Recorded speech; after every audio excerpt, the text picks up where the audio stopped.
यदा यदा हि धर्मस्य ग्लानिर्भवति भारत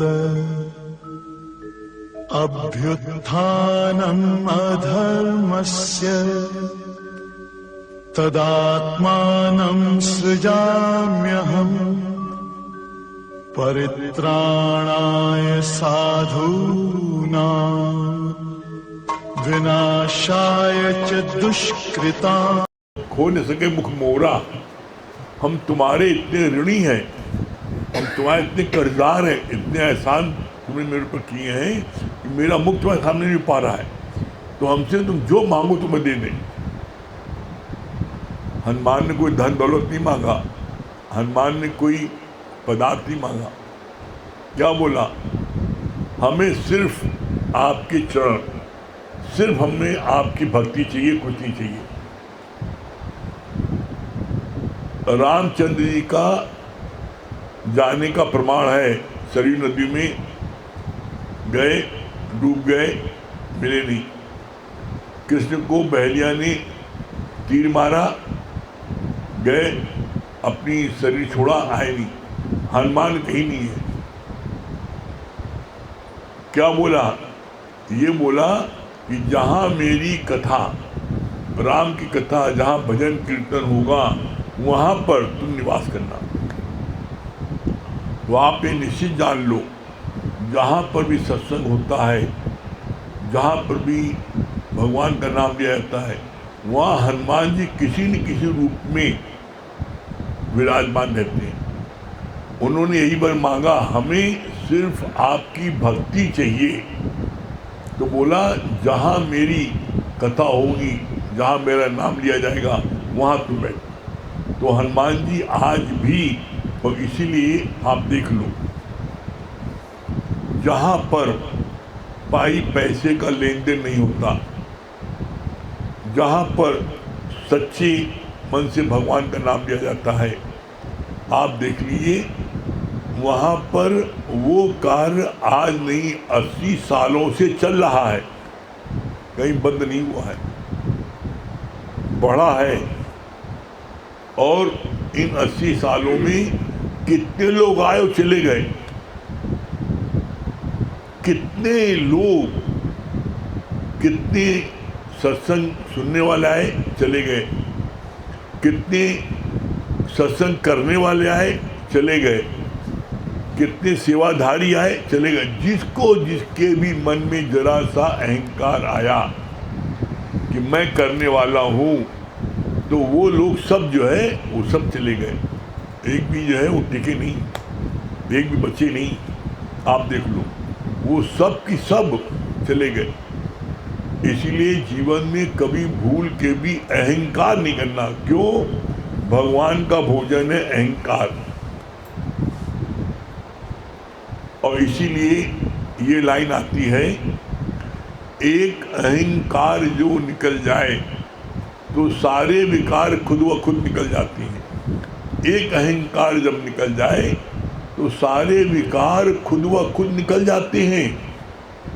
ये अहंकार 5वें नंबर का मेहमान है। ये कितना भी इसको चटनी बनाओ, उसके बाद भी कहीं कहीं से निकल आता है। जैसे पानी जो है कहीं गिरेगा तो कहीं न कहीं निकलेगी, जगह बना लेगा वो, जहाँ जरा छेदो उसके अंदर चला जाएगा। इसी तरीके से अहंकार कहीं न कहीं से फिर निकल आता है। किसी ने हमारे सामने गुरु जी से कहा, मैं तो बहुत गरीब हूँ, मेरे पास तो कुछ भी नहीं है। हमको कहा है अहंकार। भगवान ने बहुत जोर डांटा, कहा तुमको यही सबसे बड़ा अहंकार है, मैं गरीब हूँ, मैं गरीब हूँ, यही सबसे बड़ा अहंकार है। और बोला कि जो तुम गरीबी का जो रोना लाप रहे हो, देखो तुम गरीबी में किसी आगे झुक पाते हो?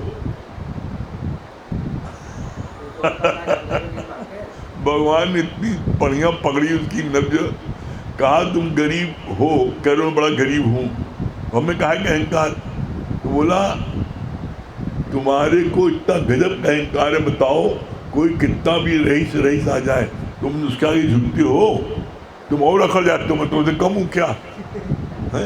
अपने घर के रईस हो गए, उसके आगे और सीना फुला के चलते हो। तो गरीब हो तो तुम्हें गरीबी का अहंकार है। हर आदमी को, जिसको भजन का अच्छा गा लेता है उसको भजन का अहंकार है, जिसको पैसा जिसके पास उसको पैसे का अहंकार है, जिसके अंदर खूबसूरती है खूबसूरती का अहंकार है, जिसकी बड़ी पोस्ट है पोस्ट का अहंकार है। किसी न किसी बात का अहंकार लेकर के तुम बैठे हो। भगवान ने कहा एक अहंकार जब निकल जाए तो सारे विकार खुद व खुद निकल जाते हैं। अपने अंदर के अहंकार को निकालने के लिए सिर्फ एक उपाय है। क्या उपाय है? मन बुद्धि कर दो अर्पण, ज्ञान तभी पाओगे, और मन बुद्धि चलाओगे तो गुरु से दूर जाओगे। मन और बुद्धि, ये अहंकार कहाँ का पड़ा है? मन में। मन में, हमारे मन में जो दिखाई नहीं पड़ता वो जो है, बोला ये सूक्ष्म मन इतना सूक्ष्म दिखाई पड़ता, इसमें अहंकार ऐसा भरा पड़ा है कि इस अहंकार को निकालने के लिए एकमात्र उपाय है। सिर्फ क्या है?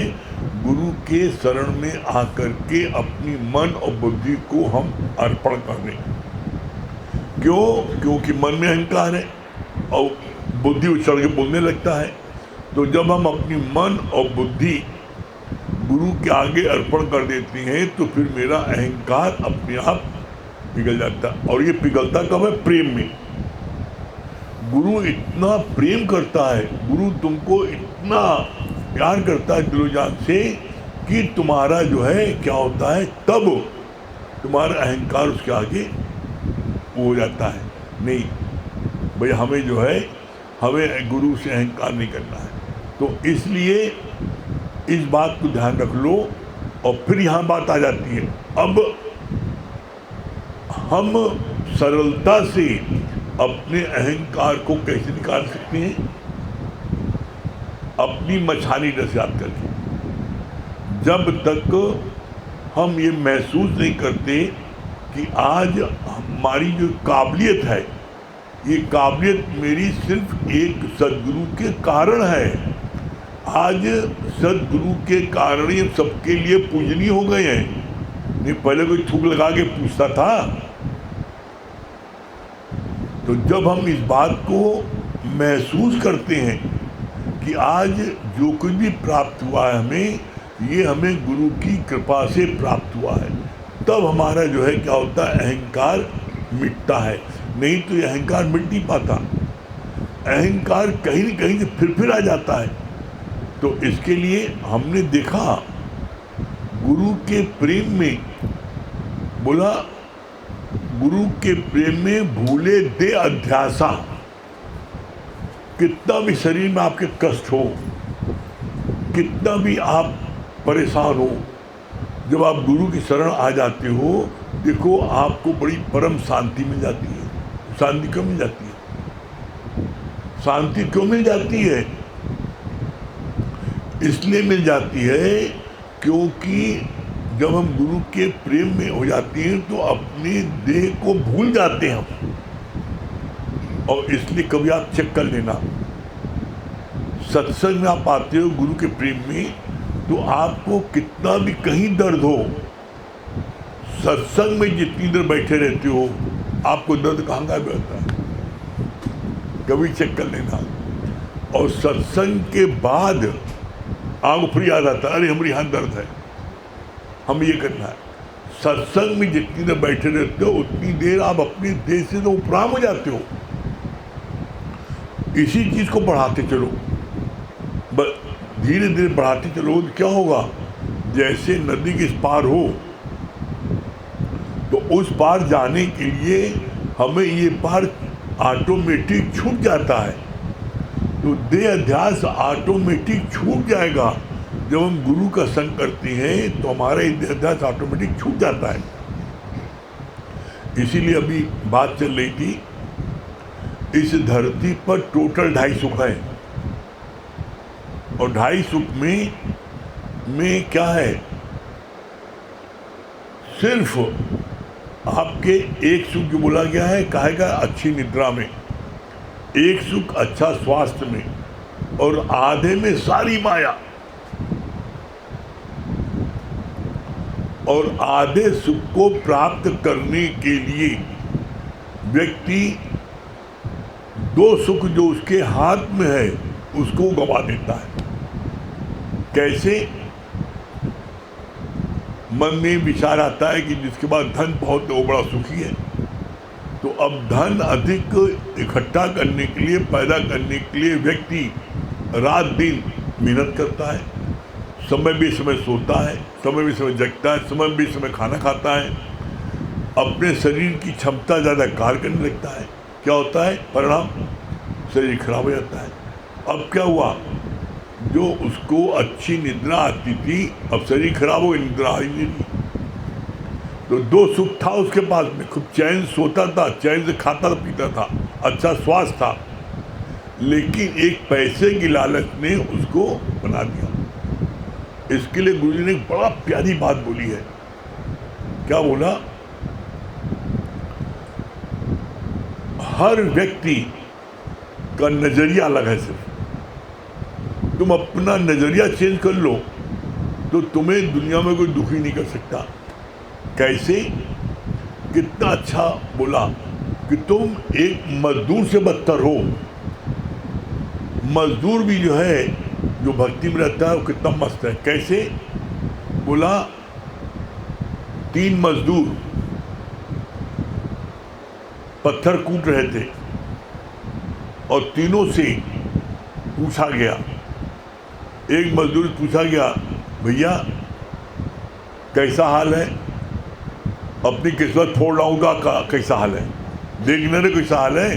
खवाना उसको जिसने पूछा उसको खवाना काटने के लिए, देखने में किस्मत फोड़ रहा हूँ और क्या कर रहा हूँ। उसका नजरिया ये था। उसी की जगह दूसरे जगह पर मजदूर कार्य कर रहा था, उससे पूछा गया, भैया क्या कर रहे हो? कैसा जीवन बीत रहा है? कुछ नहीं भैया, जीविकोपार्जन के लिए भैया ये कार्य कर रहा हूँ, अपने परिवार का जीविकोपार्जन, ये पत्थर कूट के जो मिलता है उसमें जीविकोपार्जन करते हैं। उसकी सोच थी अपने परिवार का, अपना जीविकोपार्जन इस ये नौकरी से, इस पत्थर कूटने से करते हैं। फिर बोला, तीसरे से पूछा गया, तीसरे से क्या पूछा गया? उससे पूछा गया, तीसरे से ये पूछा गया, भैया तुम क्या करते हो? क्या कर रहे हो? तुम्हारा कैसे जीवन बीत रहा है? क्या भैया बहुत बढ़िया जीवन बीत रहा है, बड़े भाग्यशाली हैं कि आज हमको जो है मंदिर बन रहा है और उसकी सेवा में हम जो है ये पत्थर तोड़ रहे हैं, उसकी हमको मंदिर बनने में हमारा जो है कुछ सेवा परमात्मा ने लिया है। अब देखो, जिसने सोचा हम परमात्मा की सेवा कर रहे हैं वो बड़ा मस्त, कितना शांत, कितना प्रफुल्लित। उसको भी उतनी मजदूरी मिली शाम को, जिसने ये बात बोली, जिसने ये बात बोली कि अपने परिवार का, अपने जीविकोपार्जन के लिए भैया ये नौकरी कर रहे हैं, ये पत्थर कूट रहे हैं, 4 पैसा मिलता भी है, इससे अपने परिवार का गुजारा बसर कर लेते हैं। उसको मजदूर में उतना ही पैसा मिला, और पहला वाले मजदूर को जिसने कहा था वो अपनी किस्मत फोड़ रहे हैं, उसको भी उतना ही पैसा मिला। तो वो अपनी किस्मत फोड़ रहे हैं ये सोच करके, विचार ला करके वो दिन भर दुखी था, दिन भर आपके आक्रोश में था। अब आप बताओ, 3 मजदूर, तीनों को समान वेतन, समान रुपए शाम को मिले। अब पहला वाला जिसने ये कहा कि हमको परमात्मा की सेवा करने का मौका मिला, बड़े भाग्यशाली हैं, तो वो कितना प्रसन्नचित था, प्रफुल्लित था। उसको भी पैसा उतना मिला। और जिसने ये बोला कि अपने जीविका पार्जन के लिए, बाल बच्चों के लिए भैया कुछ कार्य करनी है, जीविका पार्जन, उसको भी उतनी पैसा मिला। और जिसने अपनी किस्मत फोड़ रहा हूँ उसको उतना पैसा मिला। लेकिन जिसने परमात्मा के लिए कार्य किया निमित्त, उसको क्या मिला? उसको परम आनंद की प्राप्ति हुई। तो परम आनंद की प्राप्ति किसको हुई? परम आनंद की प्राप्ति किसको हुई? जिसने ये सोचा मैंने भगवान का कार्य कर रहा हूँ। तो यही सेम चीज हम सबके लिए है, सेम चीज हम सबके लिए है। हमें जो भी, हर व्यक्ति कोई न कोई कार्य कर रहा है, कोई व्यापार कर रहा है, कोई नौकरी कर रहा है, कोई कुछ कर रहा है, हर व्यक्ति कोई न कोई कार्य कर रहा है। तो जो कार्य आप कर रहे हो उस कार्य को आप ये सोचो कि हम भगवान की सेवा कर रहे हैं। भगवान ने हमको ये सेवा दिया है तो हम भगवान की सेवा कर रहे हैं, और उससे जो आमदनी हो रही है उसमें अपने परिवार का गुजार बसर कर रहे हैं। तो आपकी सोच क्या हुई? भगवान की सेवा। चाहे आप व्यापार कर रहे हो, चाहे आप नौकरी कर रहे हो, चाहे आप किसी चीज़ में इन्वॉल्व हो, हर व्यक्ति को अपनी जीविकोपार्जन के लिए किसी न किसी कार्य में लगना है। अब कोई व्यक्ति किसी कार्य में लगा है तो वो अपनी ये सोच कर के हम भगवान की सेवा कर रहे हैं तो उसको आनंद मिल रहा है। और जो ये सोच रहा है कि मैं अपनी किस्मत फोड़ रहा हूँ, वो दिन भर दुखी हो रहा है। आमदनी सबको हो रही है, लेकिन जिसकी भावना ये है कि मैं किस्मत फोड़ रहा हूँ तो वो दुखी रहता है। जिसकी भावना ये है कि मैं भगवान के लिए मंदिर बना रहा हूँ, उसको आनंद मिल रहा है। तो इसीलिए जीवन में कोई कार्य आप कर रहे हो, बिना कर्म के कोई व्यक्ति रह नहीं सकता। तो जो भी कार्य आप कर रहे हो उस कार्य में आप प्रभु का नाम डाल के भगवान की सेवा कर रहे हैं। हम अक्सर बच्चों को बोलते हैं लोगों, नहीं, कोई भी कस्टमर लेने आता है, कोई मशीन लेने आता है तो उसको ये नहीं, भगवान सेवा है और हम इसको अच्छा से अच्छा दें, हम ही इसको इस्तेमाल करने जा रहे हैं, हम इसकी अच्छी सेवा करें, ये स्वस्थ रहेगा तो हमको भी आनंद मिलेगा। तो जीवन में कभी भूल के भी ये मत सोचो ये कस्टमर है। कस्टमर सोचोगे तो तुम्हारे मन में निश्चित लालच आएगी, हम इसको कितना ठगें, कितना अधिक से अधिक प्रॉफिट लें और ये कैसे भी इसको नहीं। ये सोच तुमको व्यापार में एक दिन क्या है, धीरे धीरे आपका व्यापार डाउन होता जाएगा और समाप्त हो जाएगा। और ये सोच के आप दोगे नहीं भगवान है, इसको अच्छा से अच्छा दें, हैं ये हमारे पास खुश होके जाए, तो आपका व्यापार भी देखना दिन ब दिन बढ़ता जाएगा और एक दिन आकाश की ऊंचाई छुएगा। क्यों? जो भी एक बार आपके लिए वहाँ लेके जाएगा वो खुद माउथ टू माउथ लोगों से कहेगा नहीं मैं वहाँ से लेके आया था, भाई बहुत अच्छे लोग हैं, बड़ा अच्छा सामान दिया है। अच्छा सामान कब दोगे? जब ये सोचोगे नहीं भगवान लेने आया है, तो उसमें कभी तुम उसे चीटी करोगे और आप प्रसन्नचित रहोगे। तो यहाँ पर जो ये बात चली इसके लिए जरूरी है हमारी, इसीलिए एक लाइन आती है, जाकी रही भावना जैसी ताकि देखी तिन मूरत तिन तैसी, वैसे ही मूरत दिखता है। तो आप देखो कि आप देखते क्या हो।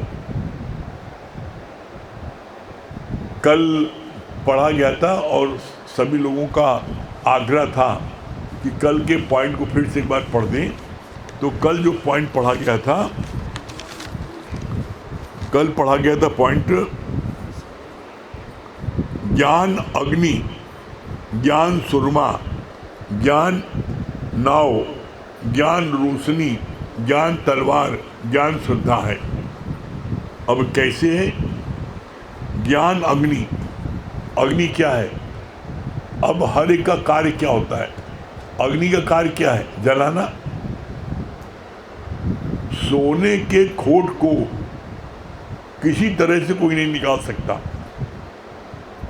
सोने को खोट को आप कसौटी में कसते हैं तो पता लगता है इसमें इतना खोट है, लेकिन उस खोट मिक्स हो जाता है सोने में, निकाल नहीं सकता। लेकिन अग्नि में गुण है कि वो सोने के खोट को भी निकाल सकता है।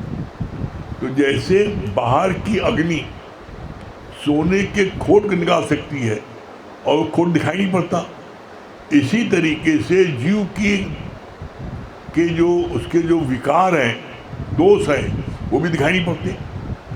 पांचों विकार, काम, क्रोध, लोभ, मोह, अहंकार, पांचों विषय शब्द, स्पर्श, रूप, रस, गंध दिखाई पड़ते, संबंध में है। ये 10 विकार जो हैं संबंध में है। तो अदृश्य को अदृश्य काटता है, अदृश्य को अदृश्य काटता है। कैसे काटता है? बोला कि अदृश्य कैसे काटता है? बोला जैसे अदृश्य जो है आपके हमारे अंदर मन में विकार छुपे हैं, नहीं दिखाई पड़ते, तो ज्ञान भी अदृश्य है। ज्ञान जो वाणी चल रही है दिखाई पड़ रही है? नहीं दिखाई पड़ रही है। तो ये सत्संग रूपी भट्टी, ये जो बोला गया है ज्ञान अग्नि, तो ज्ञान अग्नि इसलिए ये सत्संग जो है ये भी एक भट्टी है। कौन सी है? सत्संग रूपी भट्टी। जब इस सत्संग रूपी भट्टी में कोई आकर के बैठता है तो उसके अंदर के विकार विषय भी जल के राख हो जाते हैं। जैसे सोने का खोट, सोने को भट्टी में डालो तो सारा सोने खोट निकल जाता है। इसी तरीके से जो सत्संग रूपी भट्टी में अपने गुलाब डाल देता है उसके अंदर के सारे विषय विकार जल के राख हो जाती हैं। फिर बोला ज्ञान सुरमा, आंखों में सुरमा लगाते हो तो आंखें सुंदर लगती हैं। इसी तरीके से जिसके अंदर ये ज्ञान है वो जब बोलता है तो उसकी सुंदरता झलकती है। आप और बताइए और बताइए, आपका प्यार से बढ़ता जाता है। और फिर सुरमा लगाने से आंखों की ज्योति बढ़ती है। इसी तरह इस ज्ञान को सुनने से हमारी नॉलेज बढ़ती है। और क्या बोला गया है? पैसे नहीं बोला गया है, मनी इज पावर नहीं बोला गया है, पोस्ट इज पावर नहीं बोला गया है, हेल्थ इज पावर नहीं बोला गया है, नॉलेज इज पावर। और नॉलेज कौन सी? ब्रह्म ज्ञान की नॉलेज। बोला ब्रह्म ज्ञान की नॉलेज ये तुमको पावरफुल बनाती है। तो यहाँ पर बोला ज्ञान सुरमा है, तो ज्ञान का जो सुरमा लगाती हैं तो हमारे अंदर में वो ताकत आती है और हमारे अंदर में क्या होता है, हमारी जो है खूबसूरती बढ़ती है। आप कहीं चले जाते हो, आप लोग अपनी पलवों क्यों बैठाते हैं? अब ये बैठ जाए भैया और बैठ जाइए, 2 मिनट बैठ जाइए। आप वो बात करने के ललायत क्यों रहता है? क्योंकि आपके अंदर में ज्ञान के हीरे मोती गुरु ने भर दिए। फिर बोला ज्ञान नाव, नाव क्यों बोला गया? नदी को पार करने के लिए 2 तरीका है। एक अपनी बाहों से तैर के जाओ, तैर के जाओगे, बीच नदी में थक जाओगे, डूब जाओगे, मर जाओगे। बीच में कोई घड़ियाल वाल मिल गया तो खा जाएगा। जब नाव मिली जल अंदर, जब नाव मिली जल अंदर तो बाहों से नीर तरे न तरे। अरे जब तुम्हें नाव मिल गई तो अब चाहे घड़ियाल आए और चाहे आपकी जो है बाई थके, अब नाव बैठे हो मस्ती से, भजन सुन रहे हो, नाश्ता कर रहे हो, इस पार से उस पार पहुंच गए। तो गुरु क्या बोलता है? गुरु कहता है आओ मेरी नैया में ले जाऊंगा भव पार। तो तुम गुरु नाव बैठ जाओ। गुरु नाव बैठ गए, तुमको गुरु ने भव पार कर दिया। तुमको कुछ करनी नहीं ना, मस्ती से आप भजन कीर्तन सुन रहे हो, नाश्ता पानी कर रहे हो और भव पार पहुँच गए। लेकिन तुम नहीं, हम तो अपनी बाहों तैर के जाएंगे। अकड़बाजी में तैर गए, कूदे, अब कूद गए, आधी जमुना पहुँचे, बाई थक गई, हो डुबकी मार रहे हो, जाओ। अरे गुरु जी बचाओ बचाओ, हम डूब रहे हैं। तो तुमसे किसने कहा था तैरने के लिए? तुम अपने अहंकार में माने नहीं और तैरने चले गए। तो इतनी बड़ी नदी, इतनी गहरी नदी है, इतनी चौड़ी नदी है, तुम बाहों से थक सकते हो। अरे गुरु की नाव बैठो, ठंडी हवा लो, नाश्ता पानी करो, उस पार पहुंच जाओ। तो तभी बोला गया है जब नाव मिली जल अंदर तो बाहों से नीर तरे, बाहों से हम जो है नदी को क्यों पार करें? फिर बोला ज्ञान नाव है, फिर ज्ञान रोशनी है। ज्ञान और रोशनी कैसे है? जब आप सुरमा लगाते हो और जब आपको जो है वो रोशनी आँखों की तेज हो जाती है तो आप दूर तक देखते हो, और आँखों की रोशनी खराब हो जाती है तो आप नज़दीक से नहीं देख पाते, आपको किसी सहारा लेना पड़ता है। तो आँखों की रोशनी, और इन आँखों की रोशनी कैसे? बोला गुरु के ज्ञान से। आँखों में जो चमक आती है, आँखों में जो पावर आती है, वो जो है ज्ञान से पावर आती है। आप कितना और भी कोई दवाई इस्तेमाल करो, कुछ भी करो, तो उससे आँखों की जो रोशनी आपकी बाहर ही तेज हो सकती है, अंदर की तेज नहीं होगी। अंदर की जो तुम्हारी रोशनी है क्या है? आँख नाक कान मूंद के नाम निरंजन लो। कैसे? आप जो है बाहर मुखी सदा दुखी, अंतर्मुखी सदा सुखी। आप जैसे आप आँख बंद करते हो तो आपके अंदर की सारी मशीनरी आपको पता कैसे क्या चल रहा है। आपके अंदर में सारी चीज़ें पता, आपके अंदर में अगर मन अशांत है, उथल पुथल है, तो पता लगता है। आप आँख बंद कर लिया, ध्यान करते हो, जो ऋषि मुनि लोग हो ध्यान करते थे और बताते थे कि दादा भगवान ने आँख बंद करी, ध्यान किया और उस औरत से बोला, जो औरत कहती थी मेरा पति हमको मारता है, दादा भगवान बहुत मारता है, तो दादा भगवान ने कहा चुप कर चुप कर चुप कर। कहा क्यों? बोला इसलिए कहा चुप कर। कहा कि तेरा पति पहले तेरा जो है नौकर था और तुमने उस नौकर को बहुत सताया, तुमने उसको बहुत उसको कष्ट दिया, बीमार रहता था लेकिन तुम उससे काम लेती थी, उसको छोड़ती नहीं थी, उसके पैसा काटती थी, उसको बहुत गाली बकती थी, तो वही तुम्हारा इस जन्म में तुम्हारा पति बन के आया, तुमको मार रहा है।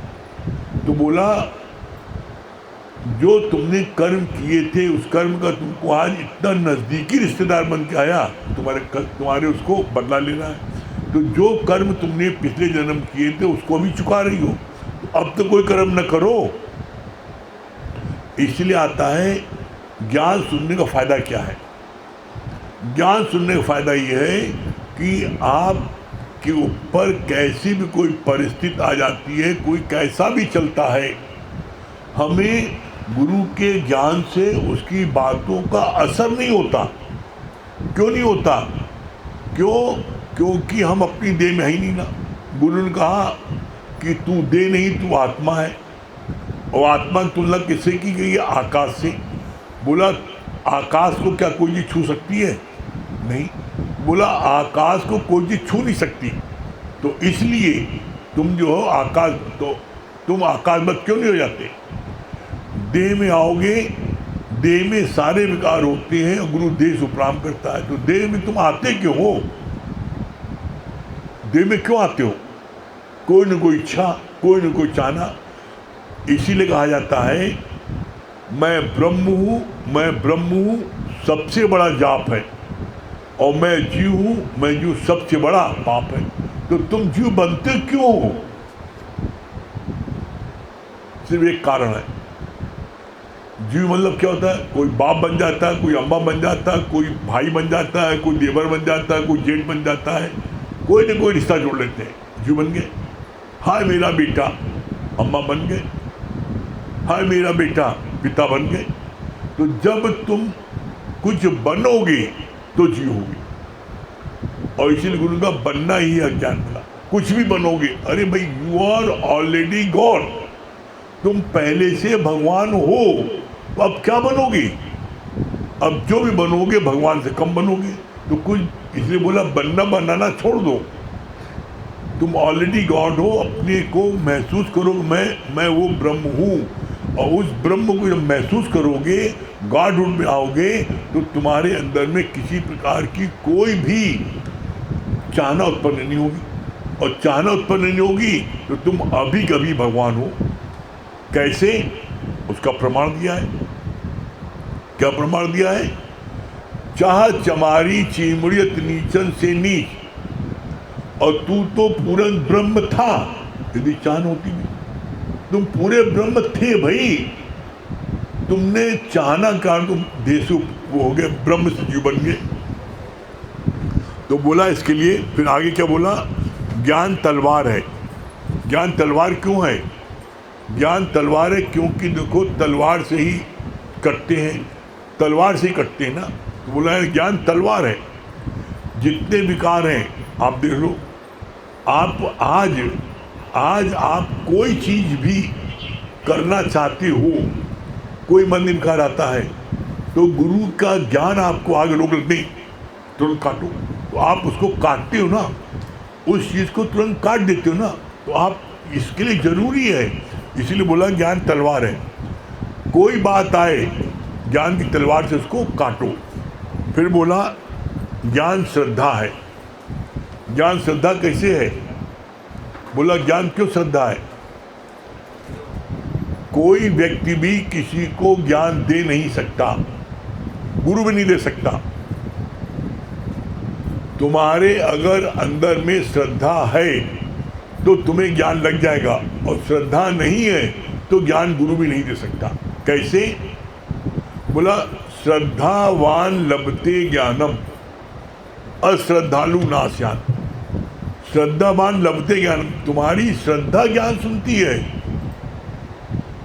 ज्ञान किसी कोई वस्तु नहीं है कि भाई ये आपकी स्कूटर है, ये कार है, ये मकान है, जमीन है, ये वस्तु है, हम प्रसन्न हो गए और दे दिया, लो बेटा।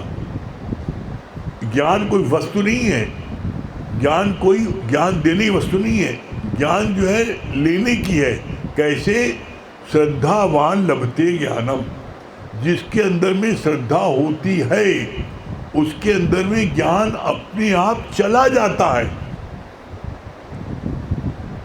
अगर बड़ी सरल सी बात है, गुरु जी ने कहा अपने लिए, बोला अगर ज्ञान देने की बात होती तो हम अपने घर वाले ससुरे देते, सबको देते, तो घर वाला नहीं लेता ज्ञान।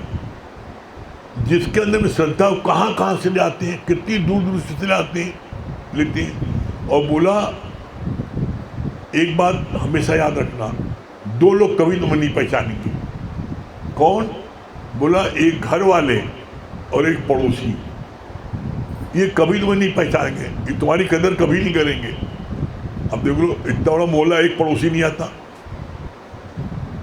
गुरु जी को हम लोग गुरु धाम जाते थे, पूरी इतना बड़ा मोहल्ला, एक व्यक्ति हमको गुरु जी आप कोई नहीं आता, पूरे मोहल्ले का। क्या बेटा? दो लोग, एक घर वाले नहीं पहचानते और एक पड़ोस वाले नहीं पहचानते, ये दो लोग कभी नहीं पहचानेंगे। बाहर बाहर, और उसका प्रत्यक्ष प्रमाण दिया उनका। देखो तुम्हारे प्रयागराज में गंगा जी हैं, कुंभ आता है, जो गंगा किनारे रहता है वो घर के नल में नहाता है। जो गंगा किनारे रहता है वो घर में नहाता है। और बेचारे जो 25 किलोमीटर 40 किलोमीटर पैदल आते हैं, घर पर सिर में गठरी लाते हैं और वो आगे नहाते हैं, वो जो है गंगा की जय जयकार बोलते हैं। तो बोला ये परमात्मा की तरफ से ये है, घर वाले नहीं पहचानेंगे और पड़ोस वाले, इसलिए कभी उनकी चिंता नहीं करना। गंगा जी क्या बहना बंद हो गई? गंगा के किनारे जो रहता है एकदम वहीं पर, जितनी देर उसको बाथरूम अपने जाने ले लो उससे कम गंगा जी में उतरने में लगे। एकदम किनारे पहला मकान है, और कभी ना हम गंगा में नहीं नहाते। और उससे पूछा कहा है, कई पापी लोग नहाते हैं, हम पापी। मतलब अपना न बहाने का, न नहाने का, न जाने का कितना तगड़ा प्ली दे रहा है। पापी लोग नहाते, हम पापी थोड़ी ना, तो उनके भाग में नहीं है। तो इसलिए बोला श्रद्धा, ज्ञान जो है श्रद्धा जब भाई सुनती है, कोई इसको दे नहीं सकता है। तो अपने अंदर में हमेशा श्रद्धा जगाए रहो। और श्रद्धा कब जगती है? जब अपनी मछानी रसा लगती है। हम क्या थे? हम तो रोज प्रातःकाल इस बात को कहते हैं, सुबह उठ करके इस बात को, हे गुरुजी आपका लाख लाख शुक्राना है, आज आपकी कृपा से आपने सारे जगत का राजा बना दिया। ने क्या मेरी औकात थी? गुरु के मिलने के पहले कोई थूक लगा के पूछता था? तो इसलिए जब हम गुरु की महिमा जानेंगे तो हमेशा आनंद में रहेंगे और बहुत प्रसन्नचित रहेंगे। और आज हमारा अमित भैया का जो है, इनका बर्थडे भी है, तो अमित भैया अपना कुछ बताएंगे।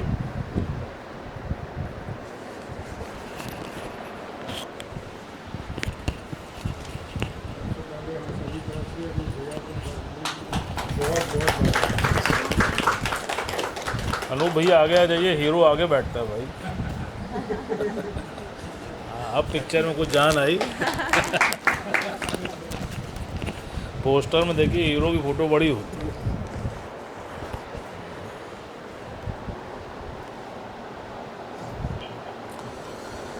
सभी प्रेमियों को हरिओम।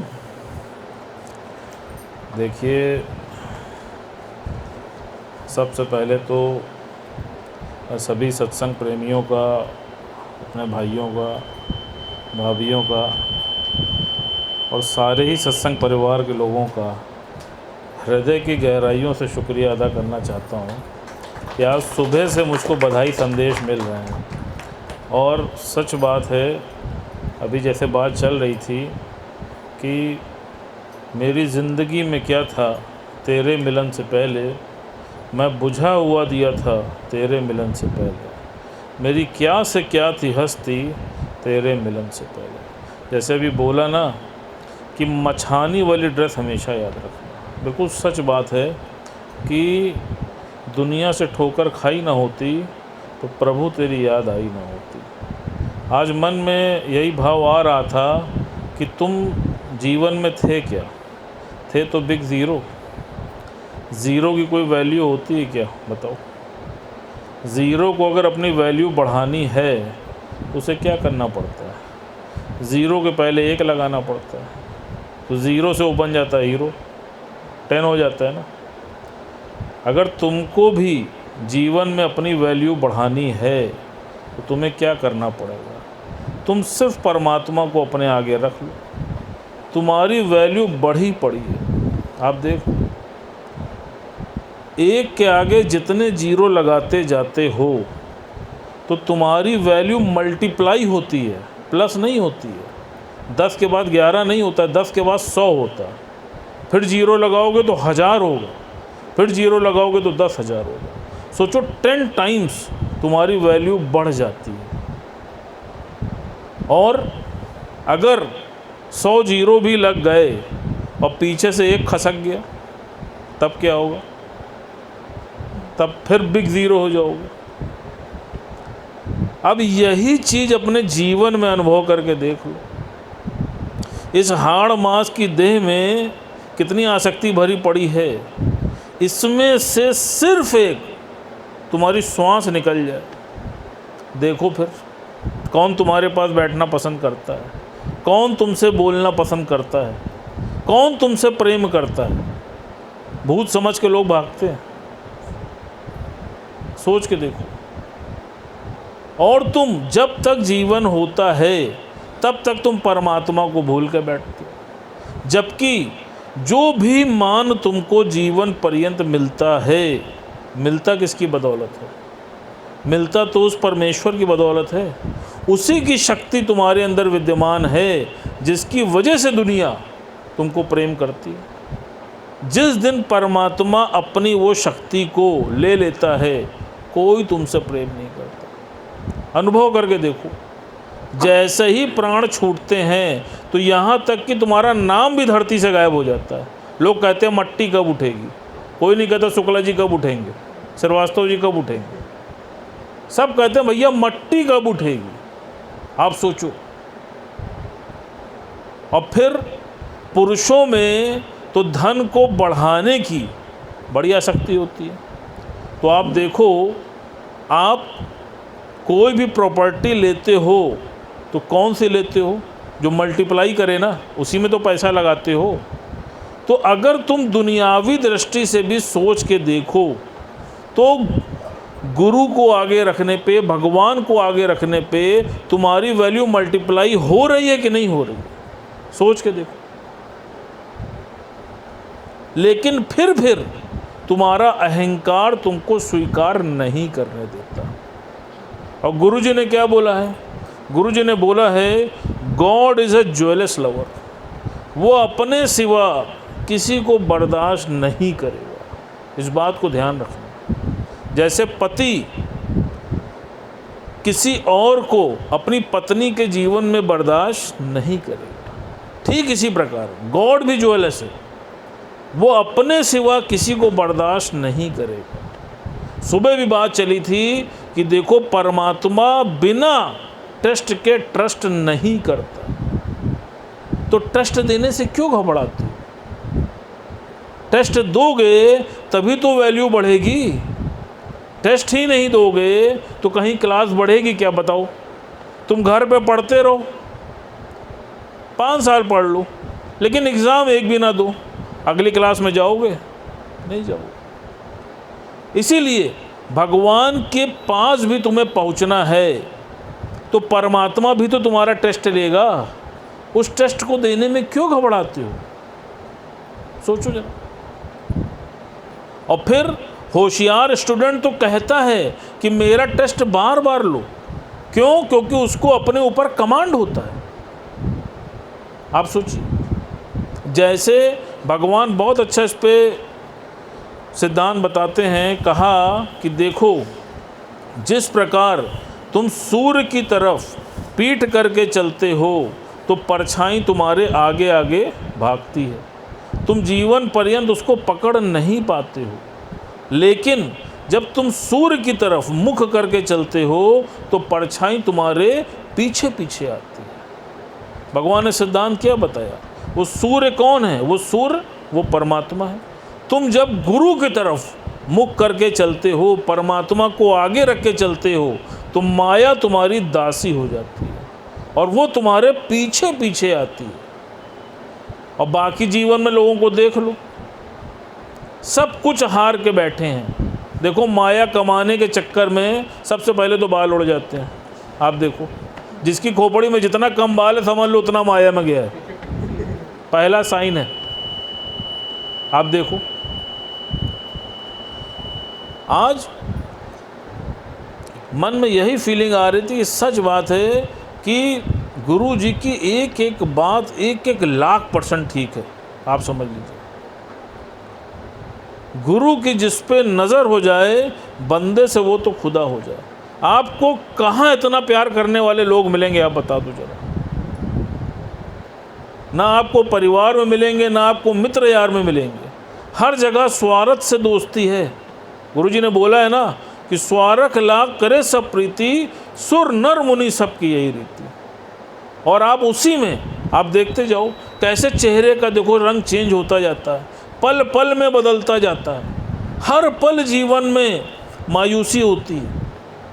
आप देखो जरा, इसीलिए दादा भगवान को बोलना पड़ा कि शुक्राना और मुस्कुराना। आज तो मुझको वो बकरी वाली स्थिति ध्यान आ रही है कि जैसे उस बकरी के साथ हुआ। कहा, एक बार जंगल में कुछ बकरियों का झुंड चरने के लिए गया और चरते चरते उनमें से एक बकरी झुंड से अलग हो गई। अब जब वो झुंड से अलग हो गई तो वो टहलते टहलते उस सरोवर के पास जा पहुंची। वहाँ पर गीली मिट्टी में उसको एक चरण चिन्ह दिखा। अब चूँकि रात हो चली थी तो बकरी उसी चरण चिन्ह की शरण लेकर बैठ गई। कुछ समय के बाद वहाँ पर भेड़िया आया तो उसने पूछा, यहाँ कैसे? तो बोली कि देखो, मुझको खाने के पहले ये चरण चिन्ह देख लेना, मैं इनकी शरण में हूँ।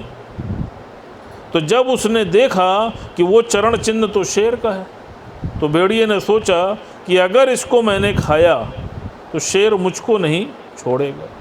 वो वापस चला गया। थोड़ी देर के बाद भालू आया, उसने भी यही प्रश्न किया। फिर बकरी बोली कि मैं इनकी शरणागत हूँ, तुम देख लो। वो भी देख के भयभीत हुआ और वापस चला गया। अंत में शेर आया। शेर से भी बकरी ने यही कहा कि मैं इनकी शरण में हूँ। तो शेर के मन में भाव आया कि ये बकरी तो पहले ही मेरी शरण में है, तो इसको क्या मारना। तो शेर बोला कि ठीक है, तुम मस्ती से रहो और तुम्हें कोई तकलीफ़ हो तो मुझे बताओ। जब शेर उससे बोल रहा था तभी हाथी सरोवर के पास पानी पीने के लिए आया। शेर ने हाथी से क्या बोला? कहा कि तुम रोज़ यहाँ आते हो, कल से इस बकरी को अपनी पीठ पे बैठा कर जंगल की सैर कराना। और बकरी अब उसकी पीठ पे बैठकर रोज जंगल की ढेर सारी पत्तियां खाती और प्रभु का गुण गाती। हम सब की स्थिति आज वैसी ही है। आप देख लो, आपने जीवन में करा क्या है? सिर्फ गुरु की शरण ही तो ली है। आप देखो, और जीवन में क्या नहीं हासिल हो रहा है। उस शेर ने तो उसको हाथी दिलाया था, हमको तो गुरु ने पूरा जंगल दे दिया है। जाओ, पूरी सृष्टि तुम्हारी है, चाहे गाड़ी में चढ़ जाओ, चाहे घोड़े में चढ़ जाओ, जिस पे चाहे चढ़ जाओ। और हम तो देखते हैं, आप देखिए, जहाँ पर भी आप गुरु का सैंपल होके जाते हैं, आप देखो कितना सम्मान पाते हैं, कितना प्रेम पाते हैं। आप सोच के देखो, इतना प्रेम तो किसी रिश्तेदार ने जीवन में नहीं किया होगा। और अगर वो करने लगे तो बुखार आ जाए, डर जाए, भैया काहे इतना प्रेम कर रहा है। आजमा के देख लीजिएगा, कोई रिश्तेदार अगर ज़्यादा प्रेम करने लगे तो आपके तन बदन में बुखार आ जाएगा कि मामला क्या है, कुछ मामला है।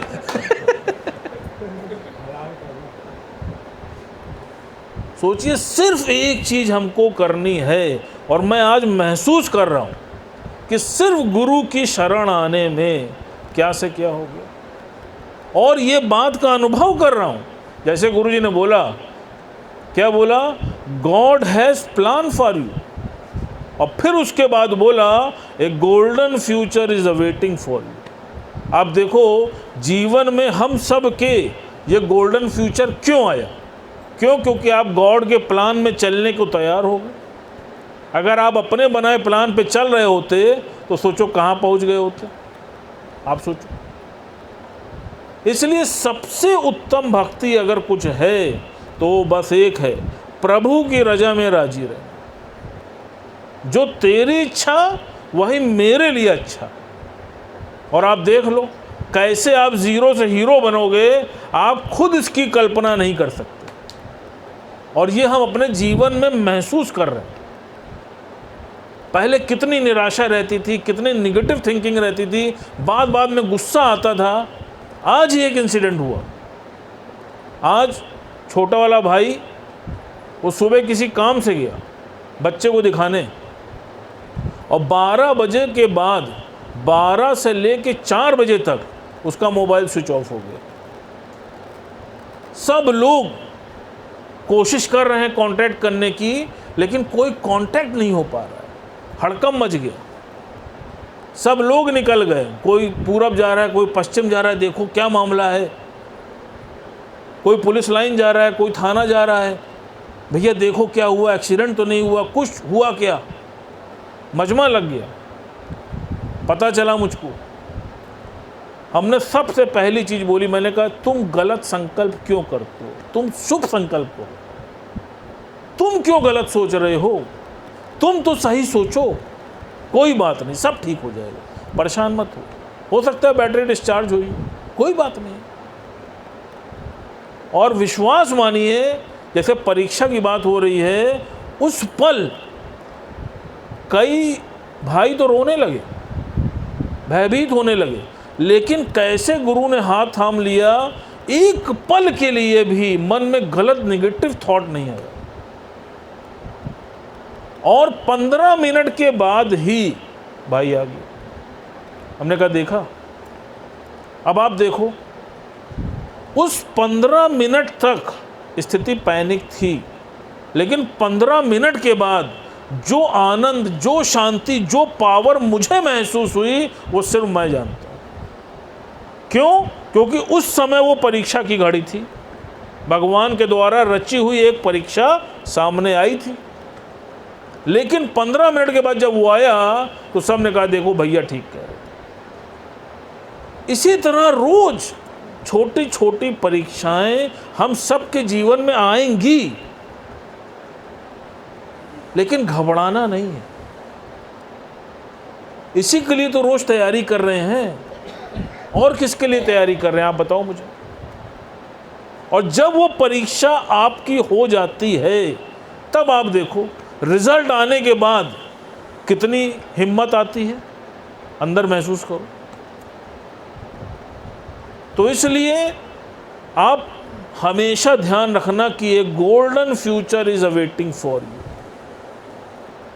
कुछ ना बिगड़ेगा तेरा सतगुरु शरण आने के बाद, और हर खुशी मिल जाएगी चरणों में झुक जाने के बाद। बस झुके रहना। भगवान ने बोला है खड़े ना रहना। जब तूफान आता है तो खड़े हुए पेड़ ढह जाते हैं, पुल बन जाना। लेटे रहोगे तो पुल बने रहोगे, और भीगे रहोगे तो आगे भी नहीं लगने पाएगी।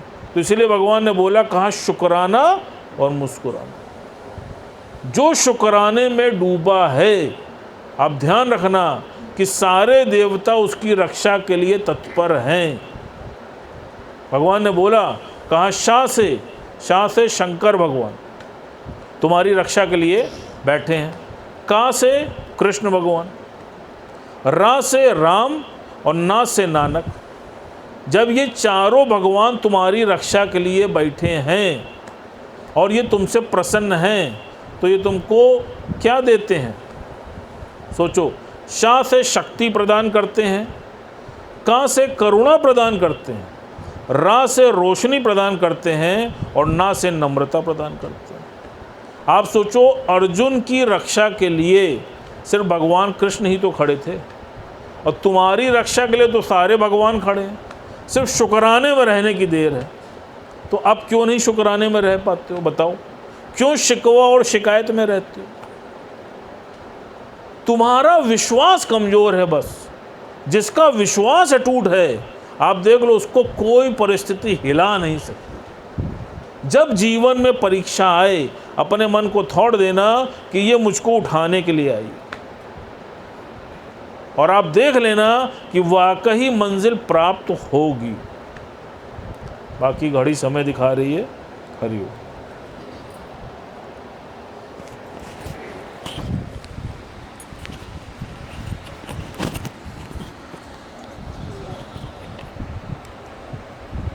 सभी प्रेमियों को हरिओम, राम राम।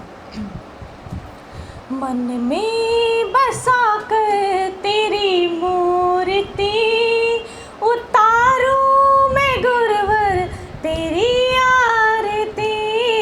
मन में बसा कर तेरी मूर्ति उतारूं मैं गुरुवर तेरी आरती। तेरी आरती, हाँ तेरी आरती उतारूं मैं गुरुवर तेरी आरती। मन में बसा कर तेरी मूर्ति उतारूं मैं गुरुवर तेरी आरती।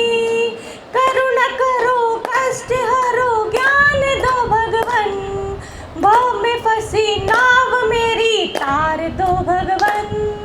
करुणा करो, कष्ट हरो, ज्ञान दो भगवन, भव में फंसी नाव मेरी तार दो भगवन। दर्द की दवा तुम्हारे पास है, दर्द की दवा तुम्हारे पास है। जिंदगी दया की है ये भीख मांगती। मन में बसा कर तेरी मूर्ति उतारूं मैं गुरुवर तेरी आरती। मन में बसा कर तेरी मूर्ति उतारूं मैं गुरुवर तेरी आरती। तेरी आरती, हाँ तेरी आरती उतारूं मैं गुरुवर तेरी आरती। मन में बसा कर तेरी मूर्ति उतारूं मैं गुरुवर तेरी आरती। मांगू तुझसे क्या मैं यही सोचूं भगवन, जिंदगी जब तेरे नाम कर दी अर्पण। मांगू तुझसे क्या मैं यही सोचूं भगवन, जिंदगी जब तेरे नाम कर दी अर्पण। सब कुछ तेरा, कुछ नहीं मेरा, सब कुछ तेरा, कुछ नहीं मेरा। चिंता है तुमको गुरु संसार की, मन में बसाकर तेरी मूर्ति उतारूं मैं गुरुवर तेरी आरती। मन में बसाकर तेरी मूर्ति उतारूं मैं गुरुवर तेरी आरती। तेरी आरती हाँ तेरी आरती उतारूं मैं गुरुवर तेरी आरती। मन में बसाकर तेरी मूर्ति उतारूं मैं गुरुवर तेरी आरती। वेद तेरी महिमा गाए संत करे गान, नारद गुणगान करे छेड़ बीड़ा तान। वेद तेरी महिमा गाए संत करे गान, नारद गुणगान करे छेड़ बीड़ा तान। भक्त तुझे याद करते हैं पुकार, भक्त तुझे याद करते हैं पुकार। प्रेमी भक्त गाए तेरी आरती। मन में बसाकर तेरी मूर्ति उतारूं मैं गुरुवर तेरी आरती। मन में बसाकर तेरी मूर्ति उतारूं मैं गुरुवर तेरी आरती। तेरी आरती हाँ तेरी आरती उतारूं मैं गुरुवर तेरी आरती। मन में बसाकर तेरी मूर्ति उतारूं मैं गुरुवर तेरी आरती। मन में बसाकर तेरी मूर्ति उतारूं मैं गुरुवर तेरी आरती। दुर्गेश भैया दिल्ली।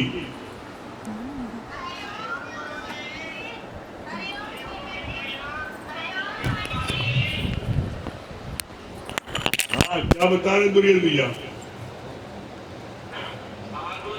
बहुत अच्छी बात बताया आपने।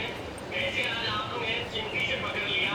सही में हम लोग भी कई बार बोलते थे कि हम गरीब हैं, लेकिन ये मन में ये होता था क्या हम किसी से मतलब शुक्रिया बोलना नहीं आता था कि हम क्या किसी से मांग रहे क्या कोई हमारा घर चला रहा है क्या, तो हम उसके सामने जो कहेंगे।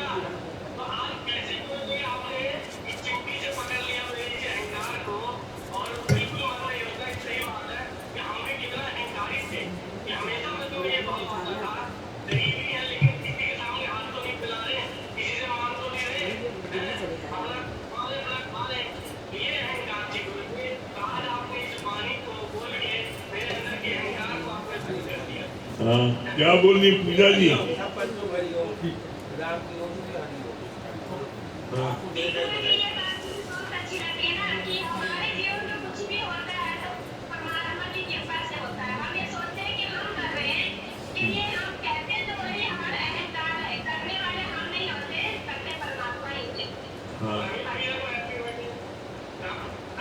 थैंक यू, शुक्रिया। हाँ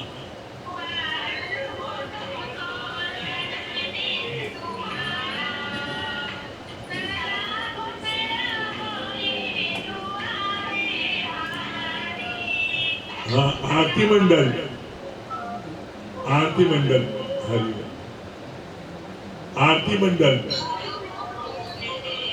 हाँ हरिओम। क्या बोल रही है आरती मंडल?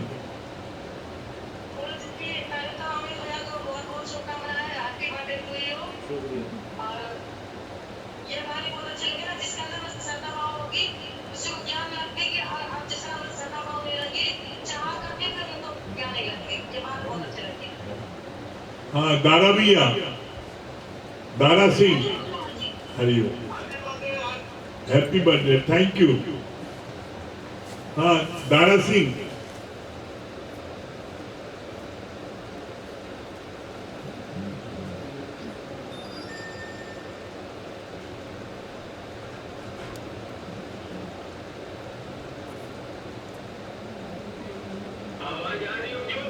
हाँ हाँ हाँ हाँ दारा सिंह बोलिए।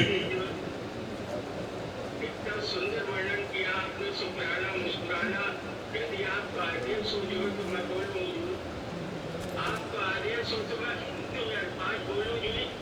हाँ बोलिए बोलिए।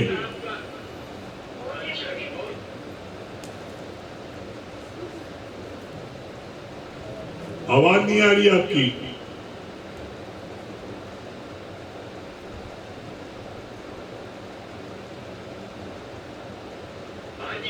हाँ अब आ गई। हाँ आ गई, बोलिए। परमात्मा आपका लाख लाख शुक्र है। हद फरमाया आपने शुक्राना मुस्कुराना, और शुक्राना मुस्कुराना खाली जबान न कहे, शरीर का एक एक अंग कहे जो, हर रोम रोम कहे जो है। क्या कहना जो है, इस कदर दिल मेरा लुट पे कर्म होने दो, इस कदर दिल मेरा लुट पे कर्म होने दो, जोश कहता है कि दीदार सनम होने दो, सर ये कहता है कि मुझको भी कलम होने दो, आँख के बिंदु ये कहते हैं कि हट जाओ सभी, दरबदर हमको जरा उनकी कलम होने दो। बहुत सुंदर, बहुत सुंदर। हाँ नीतू सिन्हा जयपुर, नीतू सिन्हा जयपुर। हरिओम गुरुजी। हरिओम। क्या बता रही नीतू जी? धन्यवाद, शुक्रिया। बहुत अच्छा बताया हनुमान जी के बारे में कि उन्होंने जो भी कार्य किया उन्होंने कहा कि राम जी की कृपा है, सब राम जी की कृपा है। और आज आपने बहुत अच्छा बताया गुरुजी। मैं कल सुन नहीं पाई थी ज्ञान के बारे में कि ज्ञान अग्नि, ज्ञान ज्ञान नाव, ज्ञान रोशनी, ज्ञान तलवार और ज्ञान प्रथा। बहुत अच्छा आपने बताया गुरुजी। आज मैंने अमित भैया की बर्थडे के उपलक्ष्य में कुछ लिखा है गुरुजी। मैं थोड़ा अच्छा सा सुनाइए। हाँ सुनाइए। प्रिय अमित भैया, जन्मदिन मुबारक हो आपको दिल की गहराइयों से, और ईश्वर दुख रखे आपको मन की परछाइयों से। आप एक अच्छे पुत्र, एक अच्छे पति और एक अच्छे पिता है, और उससे भी बढ़कर आप एक बहुत अच्छे वक्ता है, और उससे भी बढ़कर आप एक बहुत अच्छे वक्ता है। आपके वचन सुनकर मेरे कदम खिसक जाते हैं, आपके वचन सुनकर मेरे कदम खिसक जाते हैं।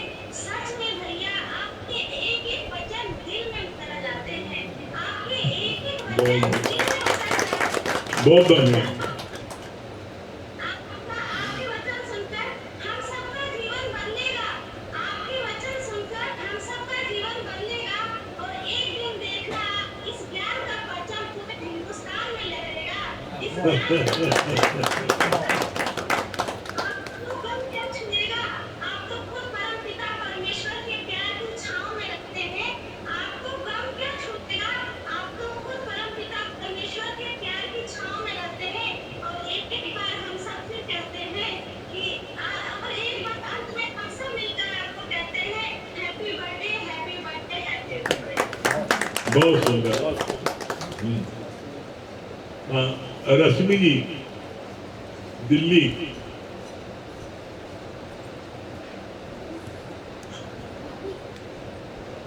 हरिओम गुरुजी।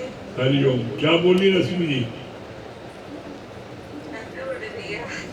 शुक्रिया। जी मुझे बहुत अच्छा लगा कि अहंकार और खत्म करना है तो अपना मन और बुद्धि गुरु के चरणों में बहुत सुंदर। हाँ सुनैना जी।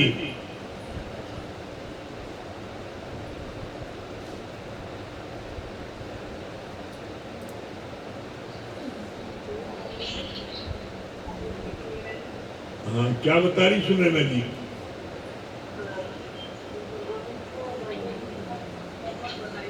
शुक्रिया।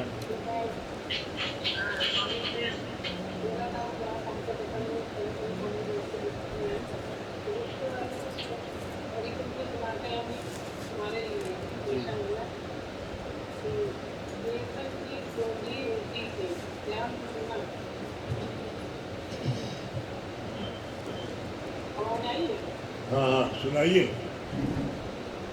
कि हम इसकी यही रसोई कि बेसन की सौंधी रोटी पर खट्टी चटनी जैसी माँ, बेसन की सौंधी रोटी पर खट्टी चटनी जैसी माँ याद आती है मुझे, चौके में खड़ी चिमटा फुकनी जैसी माँ, चिमटा फुकनी जैसी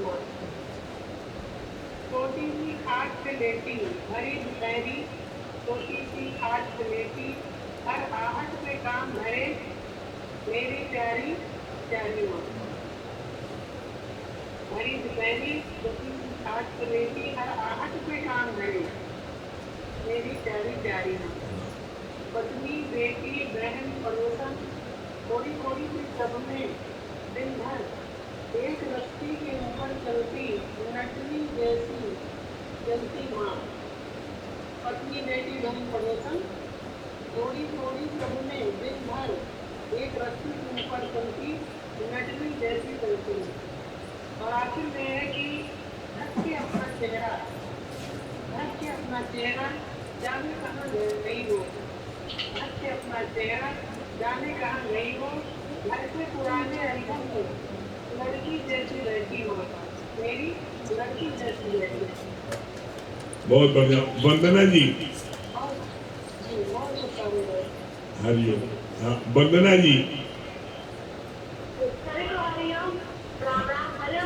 हरिओम हरिओम। बहुत बहुत शुभकामनाएं मुझे मेरा बर्थडे की।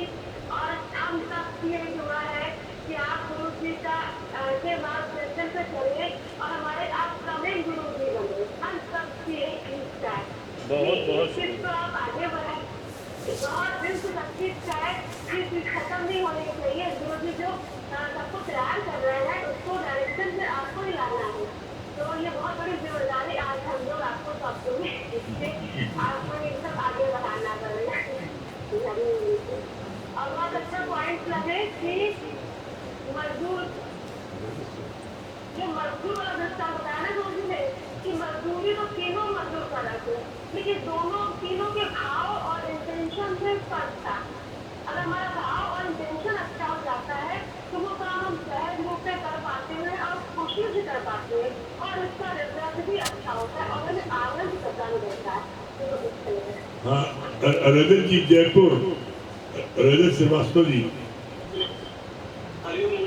हरिओम भैया, क्या बता रही हो? सबको प्रणाम अमित भैया बहुत बहुत जन्मदिन की हार्दिक शुभकामनाएं। और मैं कहना चाहूँगा कि करते रहो गुरु जी का शुक्राना, कभी नहीं भूलेंगे मुस्कुराना। वाह, बहुत सुंदर, बहुत बढ़िया। हाँ हाँ, मिनी मालविया,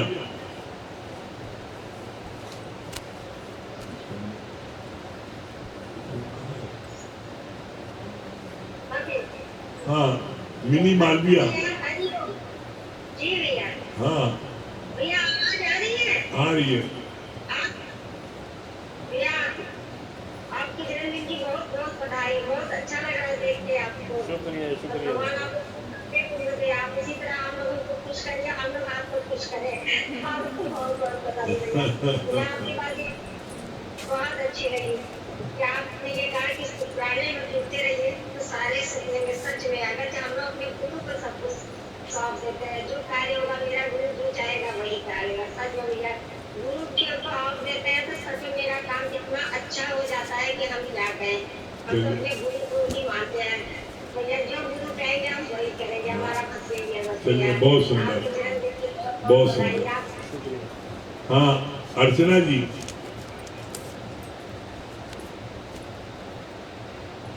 हरिओम गुरु जी। भैया हरिओम, जन्मदिन की बहुत बहुत बधाई हो आपको। और बहुत अच्छा लगा कि भैया भी बता रहे थे कि सबसे उत्तम पूजा है परमात्मा के भजन में राजी रहना और सदा अपनी मछानी ड्रेस याद रखनी चाहिए, इससे अहंकार नहीं आता है। संगीता रानी, हरिओम गुरु जी। हरिओम भैया, जन्मदिन की बहुत बहुत बधाई। हरिओम भाई, बहुत अच्छी बात लगी कि श्रद्धावान लगते ज्ञाना, मुझे बहुत अच्छी लगी। हाँ नीलू जी, हरिओम गुरु जी। हरिओम भैया।